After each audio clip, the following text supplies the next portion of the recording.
এক হৃদয় বিদাৰক ঘটনা। ধনৰ অভাৱত তিনিদিনে মৰ্গতে পৰি থাকিল পুত্ৰৰ মৃতদেহ। চিকিৎসাৰ নামত সৰ্বস্ব হেৰুৱাই নিৰুপায় মাতৃ। প্ৰায় এমাহ পূৰ্বে এক পথ দুৰ্ঘটনাত আহত হৈছিল নগাঁৱৰ বৰহমপুৰৰ সৰ্বৰহী যুৱক প্ৰাঞ্জল হাজৰিকা। গুৰুতৰভাৱে আহত প্ৰাঞ্জল হাজৰিকাক উন্নত চিকিৎসাৰ বাবে গুৱাহাটীৰ এখন ব্যক্তিগত চিকিৎসালয়ত চিকিৎসা কৰোৱাইছিল পৰিয়ালে। গুৰুতৰভাৱে আহত প্ৰাঞ্জল হাজৰিকাৰ চিকিৎসাৰ বাবে প্ৰয়োজন হৈছিল বৃহৎ ধনৰাশি। উপায়ন্তৰ মাতৃয়ে সাঁচতীয়া ধনৰ লগতে সোণৰ অলংকাৰ, ঘৰৰ গৰু ছাগলী মাটি ভেটি বিক্ৰী কৰি সৰ্বশান্ত হৈ পৰিছিল যদিও সকলো প্ৰচেষ্টা বৃথা হ'ল। অৱশেষত নিয়তিৰ ওচৰত হাৰ মানিলে প্ৰাঞ্জলে।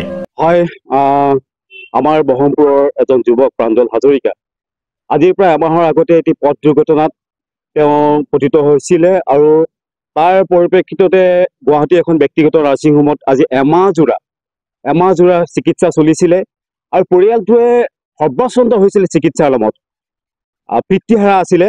একমাত্ৰ মাতৃয়ে ঘৰৰ সকলোবিলাক বস্তু বিক্ৰী কৰি নাৰ্ছিং হোমত পইচা পাতি দি একমাত্ৰ পুত্ৰক জীয়াই তুলিবৰ কাৰণে অশেষ চেষ্টা কৰিছিলে। কিন্তু আজিৰ পৰা 3 দিনৰ আগতে পৰলোক প্ৰাপ্তি ঘটিলে। ইমানতো যেন সমস্যাই লোকেৰা নাছিল দুৰ্ভগীয়া মাতৃৰ। মৃত পুত্ৰক চিকিৎসালয়ৰ পৰা আনিবলৈ প্ৰয়োজন হৈছিল বৃহৎ ধনৰাশিৰ, যি ধন গোটাব নোৱাৰি তিনিদিনে মৰ্গতে পৰি থাকিল পুত্ৰৰ নিথৰ দেহ। অৱশেষত বৰহমপুৰ সমষ্টিৰ বিধায়ক জিতু গোস্বামীৰ তত্বাৱধানত মৃতদেহ অনা হয় স্বগৃহলৈ। আচৰিত কথা, নাৰ্ছিং হোমত যি পইচা দিবলগীয়া আছে সেই পইচা নিদিয়াৰ কাৰণে মাতৃক পুত্ৰৰ শটো প্ৰদান কৰা নাই। কম দুৰ্ভাগ্যজনক কথা।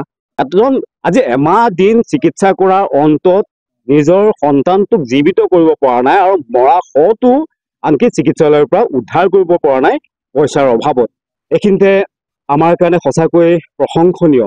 আমি ধন্যবাদ জ্ঞাপন কৰিছোঁ আমাৰ সমষ্টিৰ সন্মানীয় বিধায়ক জিতু গোস্বামী ডাঙৰীয়াৰ একান্ত ব্যক্তিগত প্ৰচেষ্টাত সেই নাৰ্ছিং হোমখনত যিখিনি পইচা দিবলগীয়া আছিলে সকলো পইচা প্ৰদান কৰি প্ৰাঞ্জল হাজৰিকাৰ মৃত শটো মাতৃৰ হাতত চমদাই দিছে। এগৰাকী সৰ্বৰাহী যুৱকৰ অকাল বিয়োগ তথা দুৰ্ভগীয়া মাতৃৰ এই হৃদয় বিদাৰক খবৰে শোকস্তব্ধ কৰি তুলিছে সকলোকে। প্ৰাঞ্জল হাজৰিকা একেবাৰে সৰু ল'ৰা, মোৰ গাঁৱৰ ল'ৰা, বিশেষকৈ মোৰ গাঁৱৰ ল'ৰা। তাৰ এই অকাল বিয়োগত আমি সকলো মৰ্মাহত হৈছোঁ। তাৰ ঘৰখনৰ একেবাৰে উপাৰ্জনৰ এটাই স্থল আছিলে, সেয়া আছিলে প্ৰাঞ্জল হাজৰিকা।